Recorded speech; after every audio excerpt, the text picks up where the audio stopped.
everybody. Welcome back to Reckless Rock Reviews. This is my dad. Hola! And today we are finally going to be reviewing the latest Smashing Pumpkins album, Aghori Mhori Mei. They finally put it out on vinyl. When they first released it, it was an internet-only release, but now it's available in physical format, so go ahead and buy it. So if any of you guys are familiar with some of the previous Smashing Pumpkins albums and their discography, the last few ones like Seer and Autumn and Solara or whatever, you know that they've kind of gotten, especially on Seer, a little bit more into synthesizers, and some of the songs are a little bit synth pop sounding or something. But they're back with this album, and they're going back to their rock roots. And there's a nice blend of their first three albums on here: Gish, Siamese Dream, and his shirt, Melancholy and the Infant Sadness. I gave that to him for his birthday. And yeah, they came back strong. Billy Corgan still has it in him to write good songs. And I must say, I'm impressed. Let's get a good look at the album. Not much to look at. It's very simplistic. But yeah, very, very good. And we have very similar opinions on what songs we like, so I'll let you go ahead and talk about the album a little bit. Well, hold it up. I think you're right. It kind of is a mix between the first three albums. I hear Gish, I hear Siamese Dream, I hear Melancholy.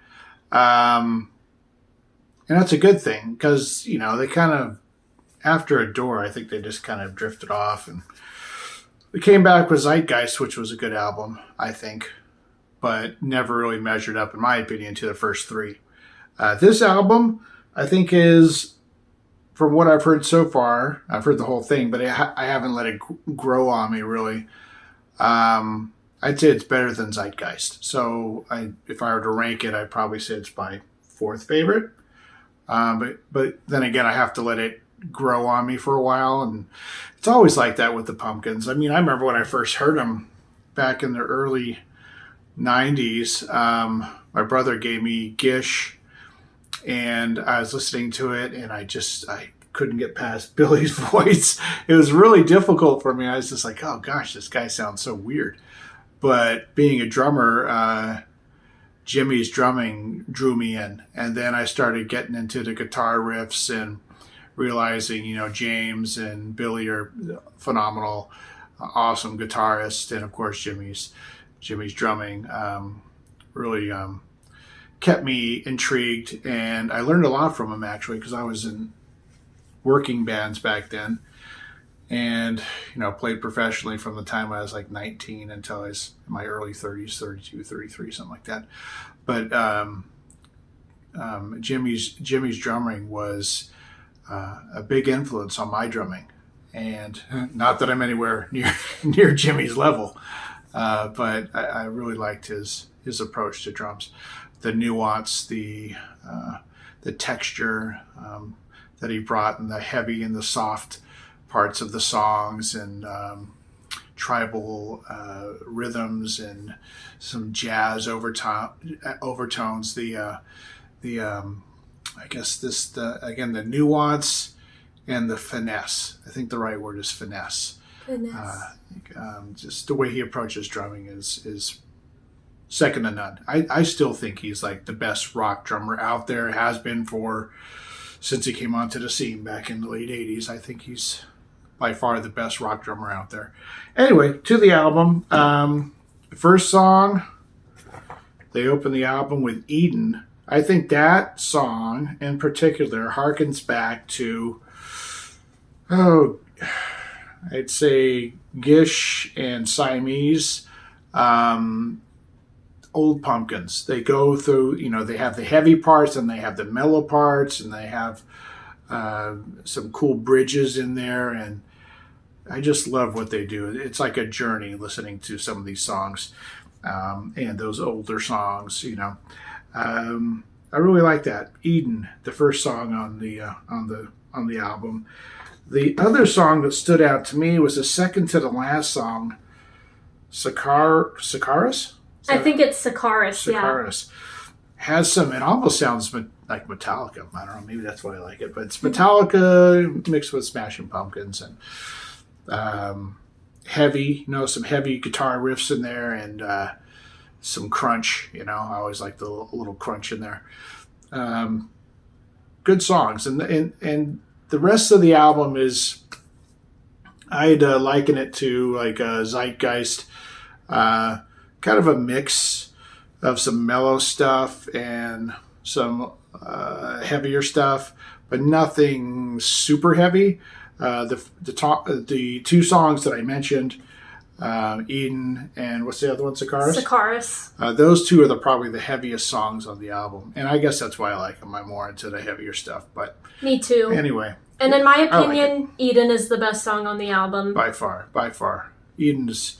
That's why they put it first. Obviously, it's a super super cool song. That's the one we listened to the most. When this album, around when it first came out, that was the very first song I played him. It's because for a while he appreciated, he would still love the Smashing Pumpkins early stuff and listen to all of that, but he didn't really keep up with their current output because he heard some not so great things about it and that it was all commercial and synth pop and stuff. But then it's like, I called him when he was at work one day and I was like, hey, the Pumpkins put out a new album and people have been saying that they're going back to their early roots. You've got to listen to it. Yeah. And then the first song I played him was Eden. And what were your thoughts? I was pleasantly surprised because I had low expectations because I haven't heard anything good from them, in my opinion, since Zeitgeist. And did you just only listen to it because, it's like, doesn't hurt to give it a shot, and it is the Pumpkins? Yeah. I wanted to give them a shot, and I was really happy I did. I am happy I did because that one song, if you don't listen to any other songs from the new Pumpkins album, Eden is worth listening to because it's... if you're an old school Pumpkins fan like me, going back to like 1990, 91, whenever, you'll be happy with that song because it's like it's like a flashback. It makes you feel. I don't know. When I listen to it, I feel like I'm 22 again or something. Yeah, it gets heavy. It gets into the mellow thing, kind of like sort of reminds me of Siva the way they do that. Then it kicks up again. Yeah. Awesome song. Awesome album. It's definitely worth getting. And I need to let it grow on me some more. The Pumpkins albums are always like that. Melancholy was definitely like that. A lot of those songs took a while to grow on me, but I'm glad you got to let it percolate. Especially if you don't already listen to the more mellow stuff on a daily basis. If you're more of a heavy rocker, some things you just gotta let grow on you because there's a lot of great mellow stuff out there, especially on this album. You need to give it a fair shot before you quickly dismiss it like, oh, this sucks or whatever. Yeah. True statement.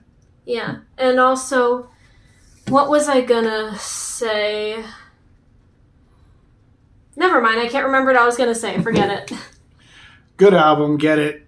It rocks, and there's also some mellow stuff on there too. Now I remember what I was going to say. Okay, so since you said the rest of it you need to let grow on you, it's like we have listened to some other songs in the car before, but we both just love Eden so much. We just got hooked on Eden. We just kept listening to it over and over again, so we didn't get to listen to all the other songs yet. But yeah, we'll let it grow on us. But so far, I like it, and I have a feeling I'm going to like it more when I listen to it. Mm-hmm. Do you feel the same way? Yeah. It's always like that with me for the Pumpkins album. So going all the way back to Gish, Melancholy, and all of them. And even Zeitgeist. At first, I there's a couple songs I liked right out the gate, but the rest of it I had to kind of I had to listen to it over and over and then start getting into the melodies and appreciating what they were doing. Yeah, there was also, like with Aghori Mhori Mei, there was always that one song in particular that you thought was the best song, it was you were hooked on it, and that was the first song on that album, again, Doomsday Clock. Mm-hmm. Yeah, that song rocks, yeah. And it's always Jimmy's drumming that pulls me on. Yeah, like that's pretty much why, like, from that album, you really like United States, even though it's really long, because it's a Jimmy song. Oh yeah, it's a drum solo basically. The whole thing is pretty cool. Yeah, and Cash Car Star, if you guys really like Jimmy's drumming, that was from Machina 2, The Friends and Enemies of Modern Music. You should give that one a listen if you haven't. It's just Jimmy's going nuts on those drums. Just, yeah, another good song in my opinion. Yeah. And keeping rock alive. Rock is still going. And you just need to have faith in it. Yeah, go to shows and buy the new stuff and get into it and support the bands. It's not just old dudes like me keeping rock alive. It's youngsters like her. Yeah, and there's also some young musicians out there, trying to, what's the word? Just do 80s sounding music to keep the 80s alive. Like my friend Anna Mall, she's been doing that. She's a singer. She has some songs that are total 80s sounding. Mm-hmm. And my friend Jaden is a guitar player, so she's playing a bunch of 80s stuff and she's keeping it alive too. Shout out to you two girls. You guys are awesome. And yeah, very good album. I think, would you say it's a good way to summarize this video? Just very good album. Buy it, give it a chance, listen to it. Yep. Worth a listen, worth a buy. Keeping rock alive, and there's nothing like vinyl. We always go for vinyl. It's the best. Yeah, I even asked him, like, oh, do you want to get the CD too, since you've got a bunch of the Pumpkins albums you like on CD? And he was like, nah, let's just get vinyl. It does sound better too, because we've been listening to the digital all along, and now we just listen to the full album on vinyl, and you hear the difference. Just the crispness of the high tones and the low end, and I mean, vinyl is definitely the best. Yep. Vinyl is great. It's just, yeah, I think we just said everything we needed to say, Hope you guys enjoyed this video. Like, subscribe, turn on notifications so you never miss the rest of our content. Follow us on Instagram, recklessrock_reviews, and keep rocking.